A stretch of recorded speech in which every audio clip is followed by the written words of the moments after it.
Bana Congo, bino batu boza na besoin ya kotonga bandaku na bino. BM échafaudage, ezopesa bino planche, shell, sécurité, marzimal et lenda. L'air mutamati, mutakokweya te. Yabiso, eza na ba norme européenne. Yabiso eza ya ba chinois te, ya ba indien te, ya ba libanais te. Un bus sera mis à votre disposition. BM échafaudage, plus de 3500 mètres disponibles. Contact Maman Nangaye, du nouveau à Kinshasa, place Yassur, des amoko na immeuble Emma, des arabes normes, standard, international, et Koyamba, Batunyoso, en famille, en couple, salon VIP, et salle à manger, salle de bain confort et magistral et des chambres à coucher, cuisine Kafou, sécurité ils a assuré, connexion internet illimitée, Facebook, TikTok, WhatsApp et à Ophélie, groupe électrogène 24h/24 courant et Kindakate, na immeuble Emma. Notre adresse dans la commune de Kalamou, quartier Yolosi, avenue Balinga, numéro 9. Soyez les bienvenus, immeuble Emma.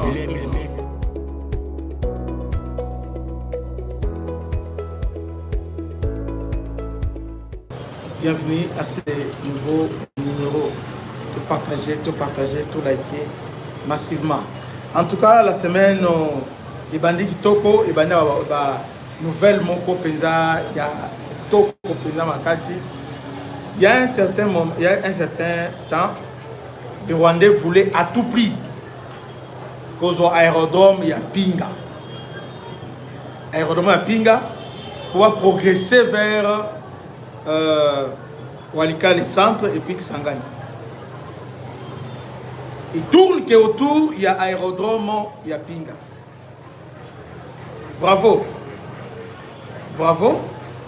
Parce que là, depuis hier, le FRDC vient de faire ainsi que le Wazalendo, Basali Moussala Kitoko, Moussala Malam.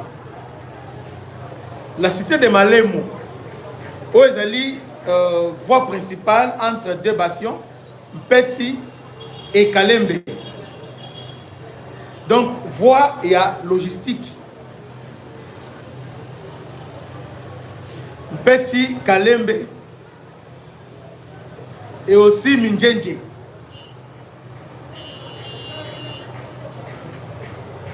Depuis hier,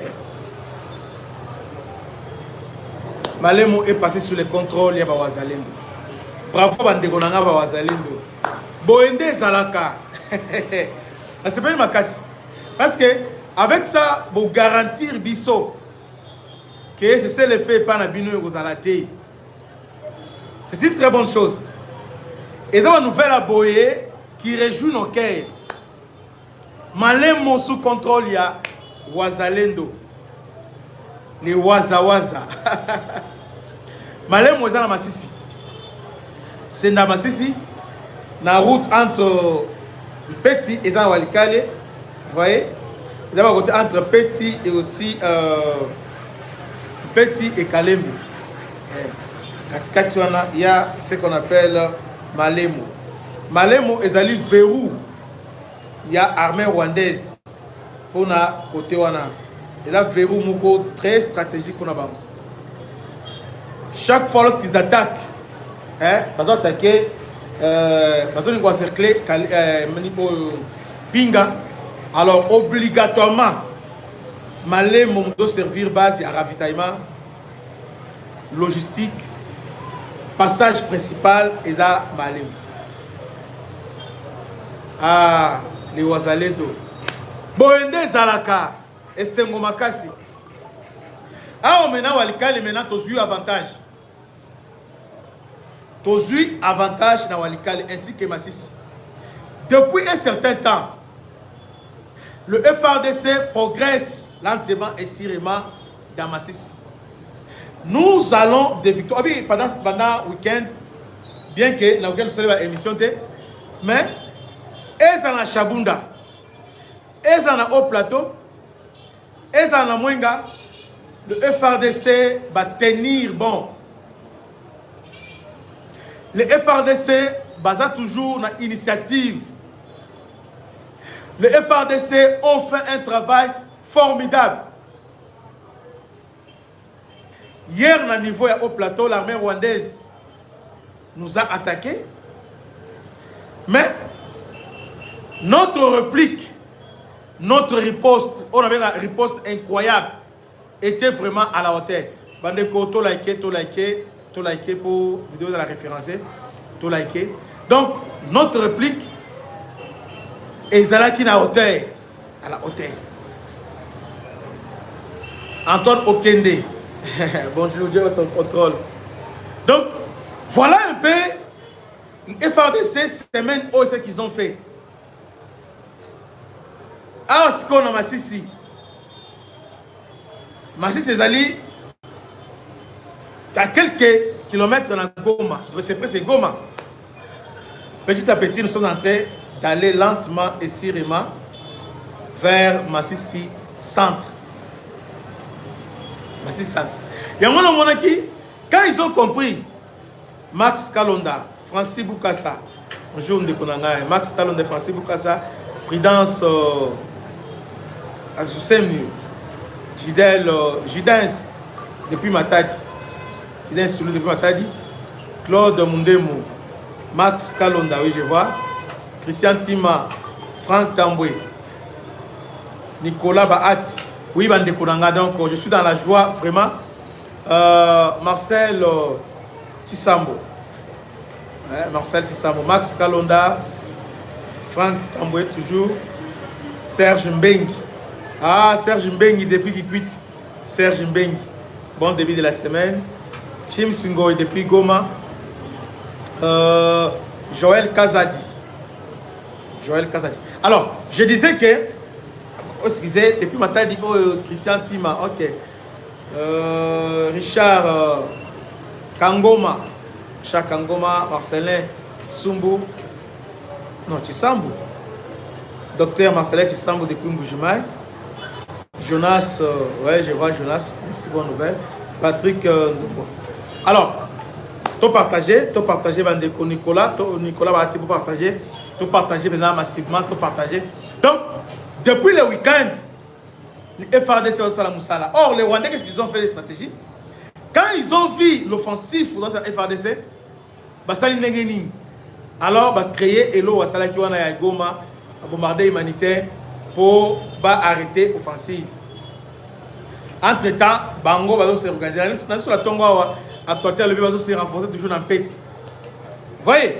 Alors, nos FARDC, Basali Moussala Kitoko, Moussala Malam.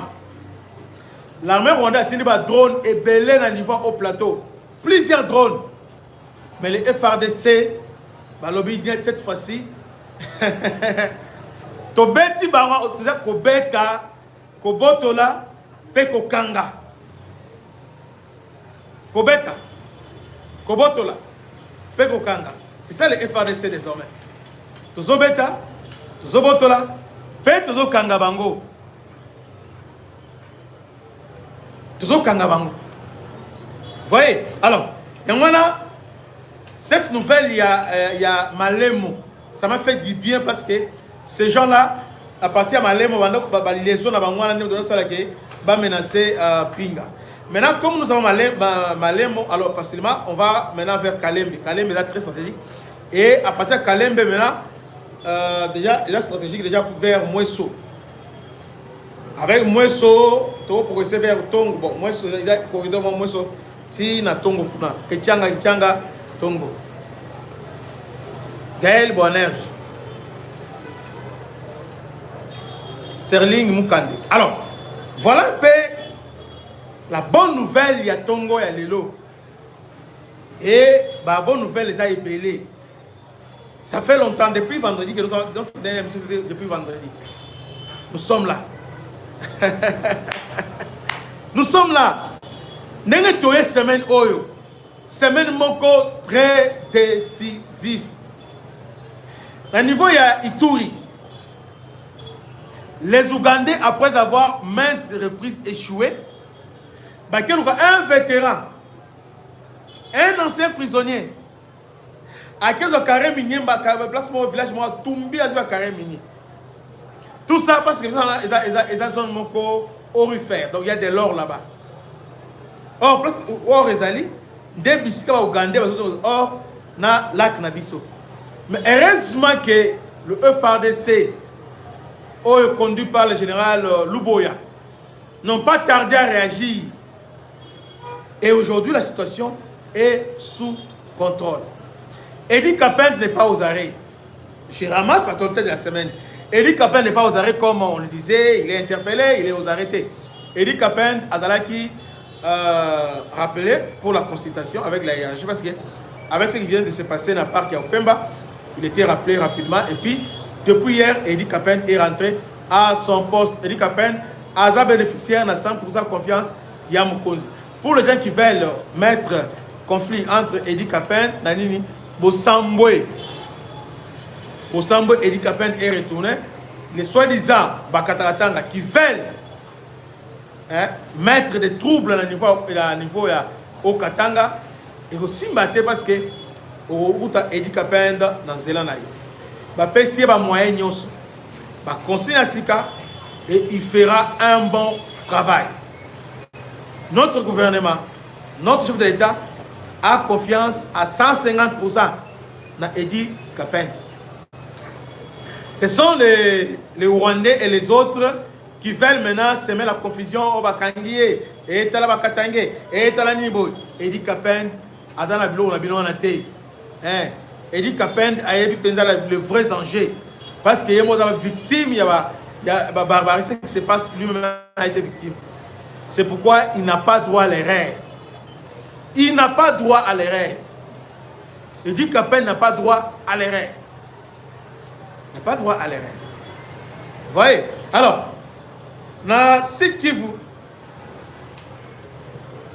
est dans l'action, Bakota Nzibira, Bakota Chabunda, le FARDC se comporte très bien. Et puis nous sommes toujours dans l'offensive.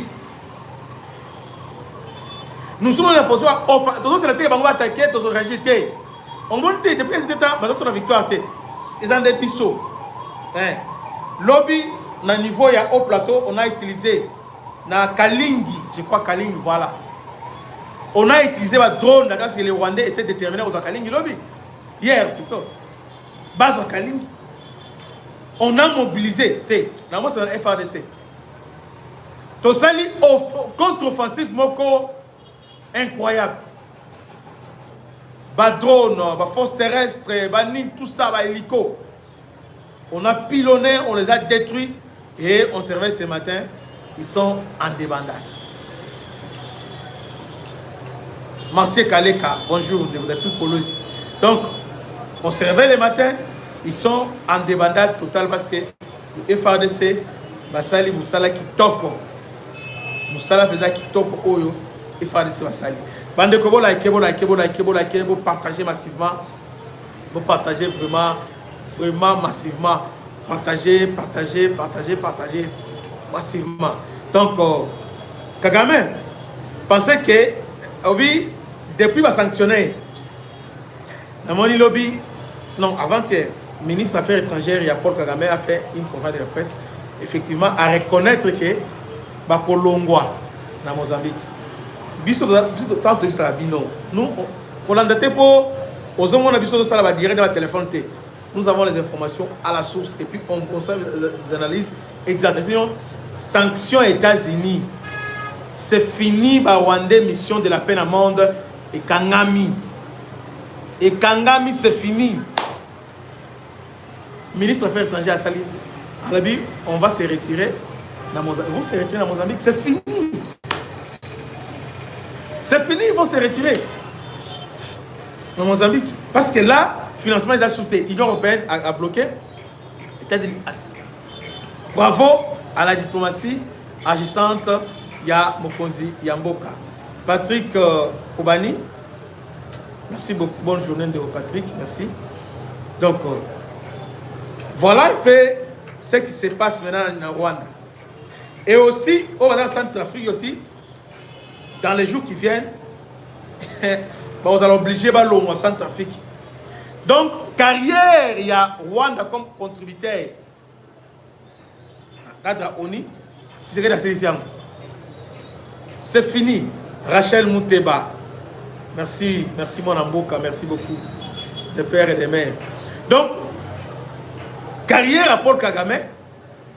Hein, il était contributeur, il a contrôlé le ministère de la paix, un criminel. Un criminel.